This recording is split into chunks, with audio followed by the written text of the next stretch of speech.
नमस्कार किसान साथियों, नमस्कार सर आपको बहुत-बहुत।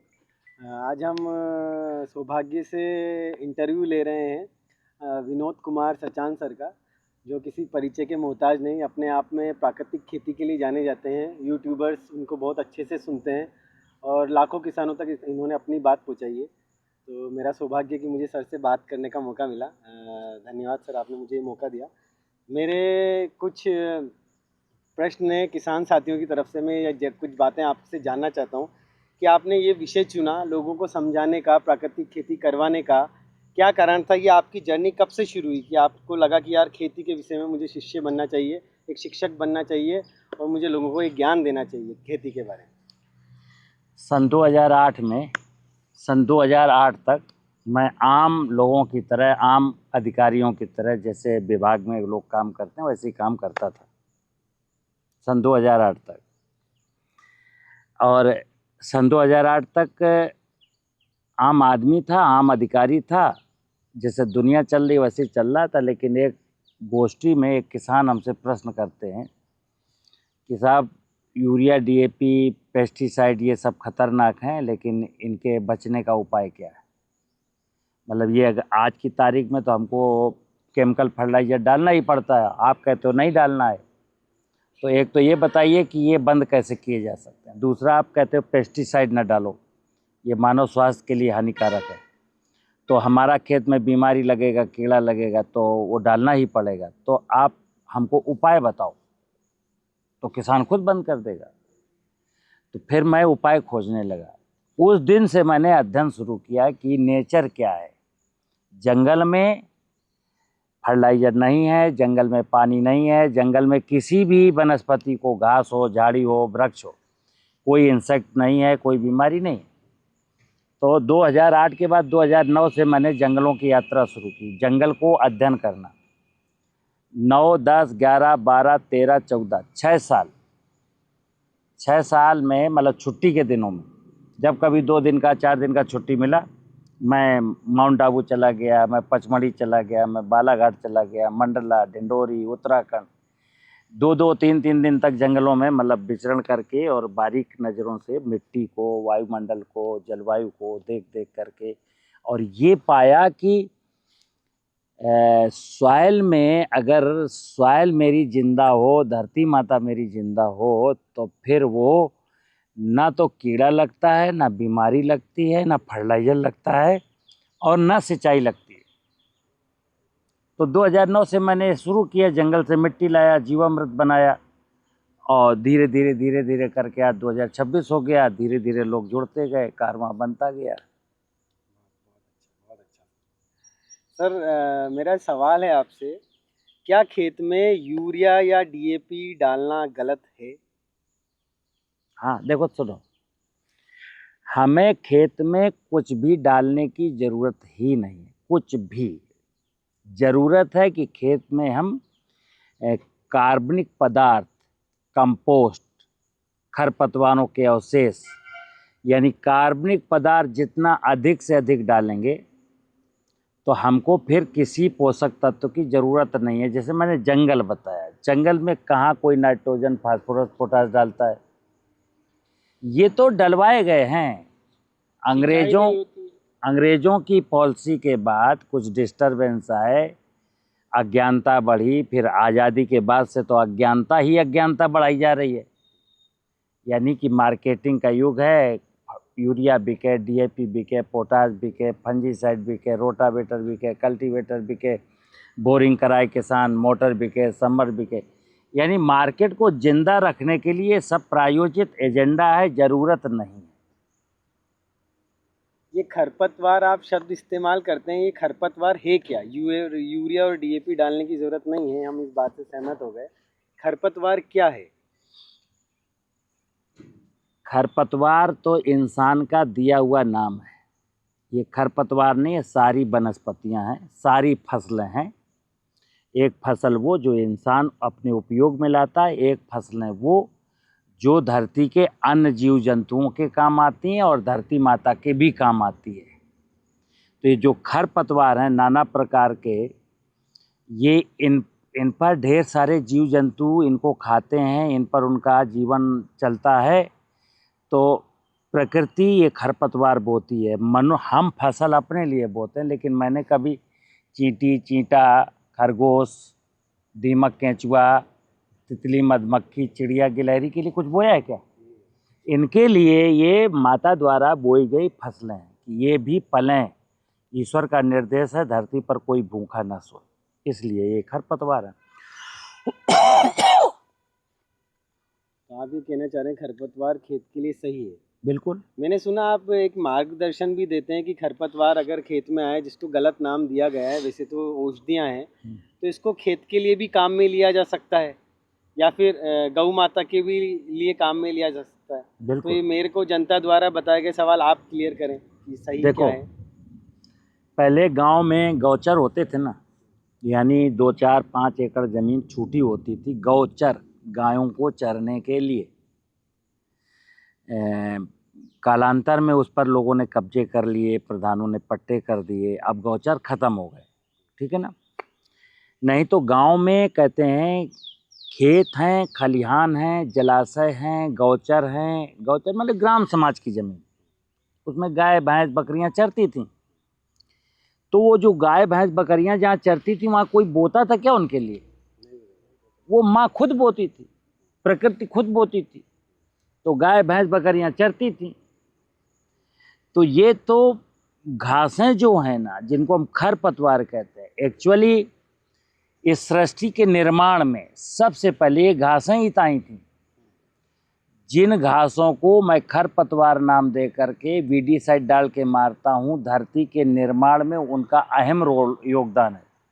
और जिन कीट पतंगों को मैं पेस्टिसाइड डाल के मारता हूँ, उन कीट पतंगों का धरती के निर्माण में अहम योगदान है। अब ये सनातनी मनुष्य, ज्ञानावतार, स्वार्थी, लालची, लोभी, ठीक है ना, ये अज्ञान में खो गया। ये सोचता है ये पूरी कायनात बस मेरी है, यहाँ चूहे को रहने का कोई राइट नहीं, गाय को चरने का कोई राइट नहीं, केचुए का कोई राइट नहीं, इल्ली का कोई राइट नहीं, सब मेरा है। ये बेवकूफ़ी है, इसलिए ये सब सिस्टम चल रहा है। अदरवाइज तो 1960 के पहले आप कल्पना करिए हमारे देश में, और अगर 150 साल पहले जाएंगे तो पूरी दुनिया में खेती तो प्रकृति के भरोसे ही होती थी। लेकिन अब स्वार्थ में, भौतिक संसाधनों की प्रतिस्पर्धा में मैं सोचता हूँ कि ज़्यादा मिल जाए, ज़्यादा मिल जाए, ज़्यादा मिल जाए तो ज़्यादा पैदा हो जाए, चाहे जैसे पैदा हो जाए। ज़मीन का पानी भी लूटना है, धरती की फर्टिलिटी भी लूटनी है, घास भी मारनी है, जंगल भी काटना है। ये आदमी को नरक की ओर ले जा रहा है। सुंदर विचार से।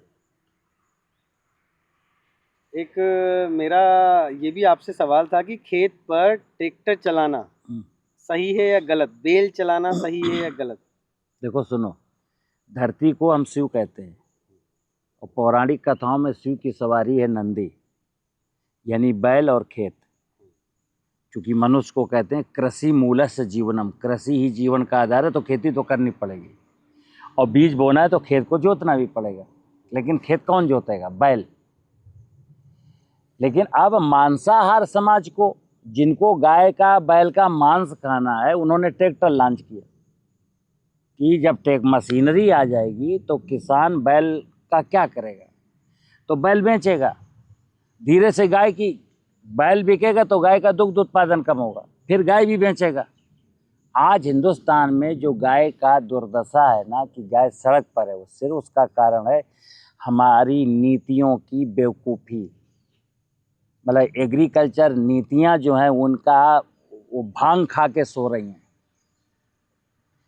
कृषि तो जीवन है, और कृषि प्रकृति की व्यवस्था का अंग है, कृषि सनातनी व्यवस्था का अंग है, जिसमें बैल है, ऊंट है, घोड़ा है, गधा है, मुर्गी है, मुर्गा है। ये कृषि में मशीनरी की जरूरत क्या है? भारी भरकम मशीनरी की जरूरत है? तो एक प्रायोजित एजेंडा, मैंने बोला स्वार्थी आदमी कुछ भी कर सकता है। इसका मतलब बैल चलाना खेतों के लिए सही है? बैल चलाना सही है, ट्रैक्टर चलाना महापाप, महा अपराध है। लेकिन अब बैल चूंकि है नहीं तो ठीक है, क्या करोगे? आपसे सुना है कि आपकी वीडियोस मैंने देखी है, उसमें आप कहते हैं कि खेतों की मेड़ पर पेड़ लगाएं, है ना। उसको अच्छा करें, हरा भरा करें। तो किसानों की ये बहुत बड़ी समस्या है जो मैंने गांव में जाकर देखी, वो ये चल रही है कि अगर वो पेड़ बड़े बड़े लगा देंगे तो उसके नीचे जो छांव आती है वहाँ वो फसल नहीं आती। तो मुझे इसका तरीका बताएं, या फिर छाया में क्या फसल कर सकते हैं वो बताएं, ताकि मैं आपके थ्रू ये बात किसानों को सुनना, पेड़ भी तो एक फसल ही है। आम का पेड़ आम देगा, नीम का पेड़ नीम के फल देगा, महुआ है, कटहल है, जामुन है या सागौन है तो लकड़ी देगा ना। तो पेड़ जो है फसल से ज़्यादा उपज दे रहा है। आप इसका अध्ययन कर लेना, देखना। एक पेड़ जिसने मान लो 100 स्क्वायर मीटर में किसान की खेत में छाया मारी। पहले तो मैं बता दूं, प्रकृति ने सारी व्यवस्थाएं की। छाया में भी हल्दी अदरक हो सकती है, तो पेड़ के नीचे हल्दी अदरक की खेती करें। चलो ना भी करे तो पेड़ अपने आप में, देखिए फसल तो आपने खरीफ में बोई 4 महीने बाद काट ली, रबी में बोई 4 महीने बाद काट ली, 4 महीने तो खाली है ना। पेड़ जो छायादार है वो तो 24 घंटे 365 दिन सूरज की रोशनी को ले करके फोटोसिंथेसिस करके कार्बोहाइड्रेट बना रहा है, ऑक्सीजन बना रहा है, लकड़ी बना रहा है, फल बना रहा है। और पेड़, ये जो सोच है कि पेड़ छाया मारता है, तो अब ग्लोबल वार्मिंग का खतरा तुम झेलो, जलवायु परिवर्तन का खतरा झेलो। आप क्यों रो रहे हो? तो जलवायु परिवर्तन या ग्लोबल वार्मिंग को कंट्रोल क्या करता है? वृक्ष ही करते हैं। और वृक्षों को कहा गया, वृक्षों में ब्रह्मा जी का, माता पार्वती का वास है। समझ में नहीं आता लोगों को, ठीक है ना। वृक्ष जो है दुर्गा का अवतार हैं। वृक्षों से ब्रह्मा जी का जीवन चलता है। वायुमंडलीय क्षेत्र जो हमारा 55,000 फुट तक की ऊंचाई तक का है, वहाँ की एक खूबसूरती है। तो वृक्ष तो होने चाहिए, वृक्षों के बिना तो जीवन है नहीं। और एक कहावत कहा गया, जीवन है ही जीव और वन। छोटी छोटी बात लोगों को समझ में, जीवन, जीव और वन, मतलब वनस्पतियां और जीव, यही जीवन है। अब तुमको वनस्पतियों से भी नफरत है, जीवों से भी नफरत है, तो मरो, फिर जीवन कहाँ रहा? फिर तो मौत हो गई। जैसे आपने बताया आम का पेड़ है, जामुन का पेड़ है, कुछ पेड़ ऐसे हैं, सागवान की लकड़ी है, ये तो काम आ जाएंगी, छाया भी दे देंगी और काम भी आ जाएंगी, इसमें फल भी आ जाएंगे। फिर आपने इसका सोल्यूशन भी बताया, जैसे कि आम किसान इतना अमीर नहीं है, उसको पैसे की भूख तो अभी है ही बेचारों का, घर चलाने के लिए या किसी और कारण से नीम नहीं बिकता, लेकिन आपने कहा छायादार वृक्ष के नीचे आप हल्दी लगा सकते हो, और आपने बताया आप उसके अंदर अदरक कर सकते हो। और भी कोई ऐसी फसलें जो किसान थोड़ी थोड़ी लगा करके उसका खेत भी अगर भरना चाहे पेड़ों से भी और उसकी छाया से भी, तो ऐसा कुछ संभव है? एक सूत्र है कि देने वाला भगवान ही है, दाता भगवान ही है। दाता एक राम, भिखारी सारी दुनिया। भगवान से कैसे लेना, पंच महाभूत से कैसे लेना? जैसे बहुत सारे इलाकों में पेड़ काट दिए और मार्च में रबी की फसल काट लिया। राजस्थान के एमपी के कुछ क्षेत्रों में रबी की फसलें फरवरी के लास्ट में ही हार्वेस्ट हो जाती है। तो मार्च, अप्रैल, मई, जून, 4 महीने ज़मीन खाली है, सूरज की रोशनी खाली है, आकाश खाली है, वायु खाली है, सब कुछ खाली है। तुमने 4 महीने तक तो भगवान से मांगा ही नहीं कुछ। 4 महीने तक तो तुमने अपने कटोरे को उल्टा करके रख दिया। अब वो वरदान दे तो कहाँ दे? इसलिए मैं कहता हूँ कि सूरज की एक किरण भी बर्बाद न जाने पाए और ज़मीन का 1 इंच हिस्सा भी नंगा न रहे। अब तुम्हारी घास हो, फसल हो, पेड़ हो, कुछ भी हो, ग्रीनरी जितनी होगी उतनी ज़्यादा समृद्धि आएगी। अभी तो देश के 70% इलाकों में पूरे 4 महीना ग्रीनरी का कोई नाम ही नहीं है। सही बात, ये मेरा सवाल था और मेरे को इसका उत्तर भी मिल गया। मतलब ज़मीन को खाली रखना ज़रूरी नहीं है, ये भी किसी पैटर्न की वजह से बना दिया गया है और चलन आ चुका है और लोग सभी खाली छोड़ रहे हैं। ये मेरा बहुत बड़ा सवाल था। थैंक यू सर, इसके लिए आपने मुझे ये बताया। छाया में क्या फल लगा सकते हैं आपने बताया। क्या आप जो अपना एक जीवामृत करके बहुत ही प्रसिद्ध जो चीज़ है आपके यूट्यूब पर हम सुनते हैं, आप जीवामृत की वजह से भी लोग अलग अलग तरीके से फेमस हो रहे हैं, तो आपने एक नई चीज़ निकाली कि जीवामृत, जिससे खेती अच्छी करी जा सकती है, अच्छी उपज आ सकती है पवित्र चीज़ें मिल सकती है, उससे धरती माँ को आपको आशीर्वाद ही मिलेगा, भगवान आपको आशीर्वाद ही देंगे। तो क्या ये आप झांसी से हैं, यूपी से हैं, सिर्फ ये प्रैक्टिकल यूपी की मिट्टी पर ही किया गया है या भारत के अलग अलग राज्यों की मिट्टी पर भी आपके जीवामृत का प्रैक्टिकल है, और जीवामृत है क्या? मैं बुंदेलखंड में हूँ। बुंदेलखंड में इसका प्रयोग कम हुआ है। फिर मैं यूपी से हूँ, यूपी में भी कम हुआ है। हमारे जीवामृत का प्रयोग 90% से ज़्यादा प्रयोग राजस्थान में, मध्य प्रदेश में, गुजरात में, महाराष्ट्र में, बिहार में, पश्चिम बंगाल में हुआ है। ऐसा नहीं कि हमारे जीवामृत के रिजल्ट या प्रयोग या अनुभव यूपी के ना, देश के कोने कोने से, पूर्वोत्तर राज्यों के नहीं हैं, जो छोटे छोटे मणिपुर, त्रिपुरा, नागालैंड वहाँ के नहीं हैं, केरला का नहीं है। बकाया देश का ऐसा कोई कोना नहीं है जहाँ किसानों ने इस जीवामृत का प्रयोग करके अनुभव ना लिए हों। और उन्हीं के अनुभवों के आधार पर, देखिए, मेरे पास इतना बड़ा फील्ड नहीं, इतनी ज़्यादा क्राफ्ट नहीं है। अब सुपारी में जीवामृत का प्रयोग मैं कैसे कर सकता था, काली मिर्च में कैसे कर सकता था, सेव में कैसे कर सकता था, तो यहाँ होती नहीं, वो तो यहाँ होती नहीं। लेकिन देश में अलग अलग राज्यों के लोग अलग अलग फसलों में जीवामृत का, संजीवनी का प्रयोग करके जब वो प्रयोग करते हैं और फिर टेलीफोन पर मुझको वीडियो भेजते हैं, फ़ोटो दिखाते हैं या फ़ोन करके बताते हैं, सचान साहब संजीवनी का तो सिक्का नंबर 1 का कमाल है, इस बार मैंने कोई पेस्टिसाइड नहीं डाला। सचान साहब जीवामृत डाला मैंने, फास्फेट, पोटाश सब बंद कर दिया, लेकिन फसल मेरी 1.5 गुना ज़्यादा हुई। तो किसानों के अनुभव हैं। मेरे पास ना तो इतना समय, ना इतना खेत, ना इतनी क्राप कि मैं ये सारी रिसर्च कर सकूं। मेरा रिसर्च करने वाला और मुझे जानकारी देने वाला, प्रैक्टिकल जानकारी, हमारे 6 लाख 5 लाख किसान हैं। बहुत बढ़िया, बहुत बढ़िया। ये तो विदेशों तक भी पहुंच गया था, मतलब पाकिस्तान, नेपाल, श्रीलंका, बांग्लादेश, सऊदी अरबिया में भी यूट्यूब देख करके, वहाँ जंगलों में जा करके, और लोग फ़ोन करके, सर मैं भी जंगल जा कर के मिट्टी लाया हूँ और ये देखिए बनाया हूँ।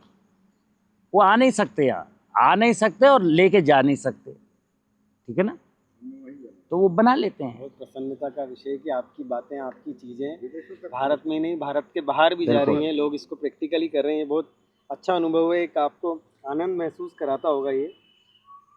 जीवामृत डालने पर जो इसके परिणाम हैं, जो नॉर्मल खेती यूरिया डीएपी से लोगों की आदत गंदी पड़ चुकी है, इससे आपके परिणाम अच्छे आते हैं, बराबर आते हैं या कम आते हैं? देखो, मैं बिल्कुल साइंस की बात करता हूँ, बिल्कुल साइंस की, टू द पॉइंट। हमारे देश का किसान पिछले 50 सालों से फास्फेट डाल रहा है, डीएपी। वैज्ञानिकों की भाषा में, हमने जो किसान ने जो खेत में फास्फेटिक फर्टिलाइजर डाला, उसकी 30% मात्रा क्रॉप ने यूज की, देन 70% वहीं अनसोल्यूबल फार्म में कन्वर्ट हो गई। जो किसान पिछले 50 सालों से डीएपी डाल रहा था, तो अब तक 50 सालों में मान लो उसने 1 एकड़ ज़मीन में 30 कुंटल डीएपी डाला, तो एग्जैक्टली 30 कुंटल में 10 कुंटल तो फसलों ने ली। आज उसके खेत में 20 कुंटल डीएपी या 20 कुंटल फास्फेट अभी भी रखा है, जो अनसोल्यूबल है। उसको सोल्यूबल बनाने का काम ये जंगल के जीवाणु करते। कहानी ख़त्म, क्लियर। इसलिए मैं कहता हूँ फास्फेट पूरे देश बंद कर दे। नीति निर्माताओं से भी कहते हैं, एग्रीकल्चर मिनिस्टर भी अगर मेरी बात सुने तो सुन ले। डंके की चोट पर विनोद कुमार चांद कहते हैं कि इस देश को जो 2.5 लाख करोड़ रुपए का फास्फेट लाते हैं अब बाहर से, बिल्कुल मत लाइए। 2 साल तक मेरी वाली बात किसानों तक पहुंचा दीजिए। फास्फेट लाने की ज़रूरत ही नहीं है, साइंस है। अगला, phosphate, potash, zinc, sulphur, iron, सारे के सारे ये पेरेंट मटेरियल जो सॉइल में होते ही है। नाइट्रोजन के केस में मेरा स्पष्ट कहना है कि अगर कोई कपास बोएगा, धान बोएगा, गेहूं बोएगा, गन्ना बोएगा, तो मैं कहता हूं नाइट्रोजन बंद नहीं करनी है, क्योंकि नाइट्रोजन एटमॉस्फेयर का हिस्सा है। ध्यान रखना, नाइट्रोजन सॉइल का पेरेंट मटेरियल नहीं है। नाइट्रोजन या तो हवा का हिस्सा भाग है या फिर कार्बनिक पदार्थ में है। अब चूंकि कार्बनिक पदार्थ आपके खेत में 0.3 ही है, तो धान के लिए जो वहाँ से नाइट्रोजन आएगी वो सफिशिएंट नहीं है, तो यूरिया देनी पड़ेगी। तो मैं स्पष्ट कहता हूँ, चना, मटर, मसूर, उड़द, मूंग ये वाले किसान कुछ भी ना डालें। लेकिन जिन्होंने कसम खाई है नहीं गन्ना बोना है, धान बोना है, कपास बोना है, तो उनसे मैं निवेदन करता हूँ कि 2 साल 3 साल तक एज पर रिक्वायरमेंट ज़रूरत के हिसाब से नाइट्रोजन यानी यूरिया दें, लेकिन साथ साथ कार्बनिक पदार्थ ऐड करते चलें। 3 साल 4 साल लगेगा, नाइट्रोजन भी बंद हो जाएगी। तो जो मैं कहता हूँ रसायन मुक्त खेती, केमिकल मुक्त खेती, इंसान की थाली में शुद्ध भोजन हो जिसे खा के वो बीमार ना पड़े, एक ऐसा माहौल बनाने का प्रयास मैं कर रहा हूँ। दूसरा, देश का 12 करोड़ किसान जिसके पास लाख, 50,000, 2 लाख, 6 लाख, 5 लाख का कर्जा है, उसको कर्जे से मुक्त कराने का मेरा अभियान है, और इसमें आप सब सहयोगी बनेंगे तो हो जाएगा। बहुत बढ़िया सर। मैं चाहूँगा कि जनता इसको सुने, हमारे इंटरव्यू को, और आपसे कुछ ना कुछ प्रेरणा ले। इनको बोल ले। एक और मेरा सवाल है कि आपने जो चीज़ें बनाई हैं इसमें आपने ह्यूमस का शब्द का भी बड़ा इस्तेमाल किया है आपकी वीडियो में, और आपके पास आप ये कहते हैं कि ह्यूमस एक संशोधित शब्द है, इसका पुराना नाम कुछ था, वो ज़मीन में, मिट्टी में 1% होना चाहिए। ये क्या कहानी है ह्यूमस? नए लोगों को, नए नौजवान लोगों को तो ये बात ही समझ में नहीं आती। देखो, एक होती है जमीन, एक होती मिट्टी, एक होती मृदा। जिस जमीन में मैं खेती करता हूँ उसको कहता हूँ मृदा, सॉइल, लिविंग पिंड। सॉइल जिंदा है, जमीन जिंदा है, मिट्टी जिंदा है। मिट्टी जिंदा है जब कहता हूँ मिट्टी जिंदा है, मिट्टी माँ है। जब मैं बोलता हूँ मिट्टी जिंदा है, मिट्टी मेरी माँ है, तो थोड़ा सा दिमाग लगाओ, माँ कैसे? माँ का मतलब सीधा सीधा जिंदा है।